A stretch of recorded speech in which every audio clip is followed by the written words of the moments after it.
Hi friends, today నేను masala paste ఎలా తయారు చేసుకోవాలో చూపిస్తాను అనమాట. లాస్ట్ టైం మీకు ప్రాన్స్ బిర్యానీలో చెప్పాను కదా, మసాలా పేస్ట్ ఎలా తయారు చేసుకోవాలో చూపిస్తాను అని చెప్పి ఆ మసాలా పేస్ట్ తయారు చేస్తున్నాను.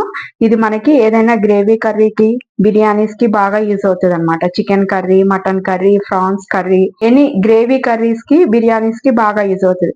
ఇది కనుక మనం ఒకసారి పేస్ట్ చేసుకుని ఫ్రిడ్జ్ లో పెట్టుకుంటే 1 వీక్ వరకు మనం దీన్ని స్టోర్ చేసుకోవచ్చు, డైలీ యూజ్ చేసుకోవచ్చు. నేను ఇలాగే వీక్లీ వన్స్ మసాలా పేస్ట్ ని తయారు చేసుకుని ఫ్రిడ్జ్ లో స్టోర్ చేసుకుంటాను వీక్లీ వన్స్. దానికోసం ఒక మిక్సీ జార్ తీసుకొని అందులో ఒక 25 to 30 లవంగాయలు, ఒక 5 అనాస్ పువ్వు, దాల్చిన చెక్క చిన్నగా ఒక 10 to 15 పీసెస్, జీడిపప్పులు. మనకి గ్రేవీ కావాలంటే కంపల్సరీ మనకి గనక డ్రై ఫ్రూట్స్ వేస్తేనే మనకి గ్రేవీ వస్తుంది. దానికోసం అని చెప్పి నేను ఒక 20 జీడిపప్పు గుళ్ళు ఇక్కడైనా వేసుకోవచ్చు. మార్కెట్ లో మనకి చిన్న చిన్నగా పీసెస్ తయారు చేసి గ్రేవీ పేస్ట్లకు కూడా జీడిపప్పులు అమ్ముతున్నారు, అలా కూడా యూస్ చేసుకోవచ్చు. నేనైతే జీడిపప్పు గుళ్ళు వేస్తున్నాను ఒక 20. అండ్ పంప్కిన్ సీడ్స్ ఒక 3 స్పూన్స్. ఇవి కర్బూజా గింజలు అంటే వాటర్ మిలన్ సీడ్స్, ఇవి కూడా ఒక 3 స్పూన్స్. కొంచెం పచ్చి కొబ్బరి అండ్ ఒక 4 స్పూన్స్ గసగసాలు, అల్లం నీట్గా కడిగేసుకుని పీసెస్ గా కట్ చేసుకున్న అల్లం, ఇవి వెల్లుల్లిపాయలు. నేనైతే వెల్లుల్లిపాయలకి ఏ రోజు కూడా తొక్క తీయను, ఎందుకు అంటే తొక్కలో కూడా చాలా ఔషధ గుణాలు ఉంటాయి అనమాట. క్యాన్సర్లు అలాంటివి, హెల్త్ ప్రాబ్లమ్స్ రాకుండా కూడా ఉంటాయి. అందుకనే చాలా మంది షో కోసం అని చెప్పి దీని వెల్లుల్లిపాయ పైన తొక్కు తీస్తారు, కానీ అది హెల్త్ కి మంచిది కాదు. అలాంటి మంచి మంచి ఔషధ గుణాలు ఉన్నప్పుడు మన వెల్లుల్లిపాయ తొక్కలు ఎందుకు తీయాలి, తీయకూడదు. అండ్ ధనియాలు, నేను లాస్ట్ టైమే చెప్పాను మీకు, నేను ఎప్పుడు కూడా ధనియాల పౌడర్ యూస్ చేయను, డైరెక్ట్ ధనియాలే యూస్ చేస్తాను.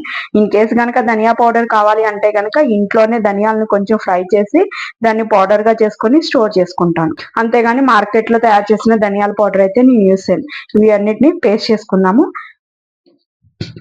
కొంచెం కచ్చాపచ్చిగా నలిగిన తర్వాత ఇందులో మనము వాటర్ యాడ్ చేసుకోవాలి.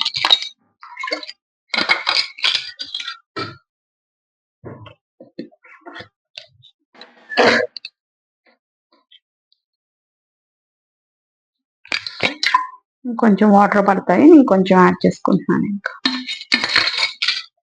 పేస్ట్ అయితే రెడీ అయిపోయింది. మనం ఇలా చూసుకోవాలి, మెత్తగా అయిపోతే కనుక అయిపోయినట్టే. దీన్ని ఒక బాక్స్ లో తీసుకున్నప్పుడు చూడండి, నేనైతే ఇలా వీక్లీ వన్స్ ఇలా తయారు చేసుకుని పెట్టుకుంటాను. ఇంత క్వాంటిటీ తీసుకుని పెట్టుకుంటే నాకు కంపల్సరీ 1 వీక్ అయితే వస్తుంది. నేను ఎక్కువ gravy curries, biryanis, non veg ఎక్కువ చేస్తాను. ఇది మనం పేస్ట్ చేస్తుంటేనే మంచి స్మెల్ వస్తుంది, చాలా బాగుంటది కూడా. బిర్యానీలు అవన్నీ కూడా మంచి స్మెల్ వస్తాయి. బయట తయారు చేసే మసాలాలు అంటారా, అవన్నీ కూడా ఏయో పిచ్చి పిచ్చిగా అన్ని వేసి యూస్ చేస్తారు. అండ్ ప్లస్ ఆ మసాలాలు మనం తినలేము. కాబట్టి మీరు కూడా తయారు చేసుకుని ఇలా స్టోర్ చేసుకుని ఈ మసాలా పేస్ట్ తో మీరు ఏదైనా కర్రీ చేసుకుని ఎలా ఉంది టేస్ట్ అన్నది నాకు కామెంట్ చేసి చెప్పండి. అంటే రెడీమేడ్ మసాలాకిను మనం ఇంట్లో తయారు చేసుకున్న గ్రేవీ మసాలాలకి డిఫరెంట్ చాలా ఉంటది. ఏంటి డిఫరెంట్ అని నాకు మీరు కామెంట్ రూపంలో చెప్పండి. Thank you friends.